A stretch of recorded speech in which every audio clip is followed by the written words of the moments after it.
Hello guys, so I'm back with a very short tutorial for these cute pendant lights that I put in some rich people's bathroom. So here we see the boxes. Now the drywallers are done. You can barely see them peeking through. Had to knock off that drywall. It's a better view of all the parts that came in the box. Not super complicated, so it's going to be a short video. You see these little rods.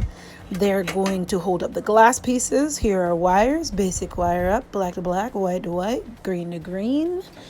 And then you're going to loosen up the pendant line to make sure it's coming down the height you want it. Double check it. We wanted to go right above the mirror, so you're going to want to make sure it's the length you want.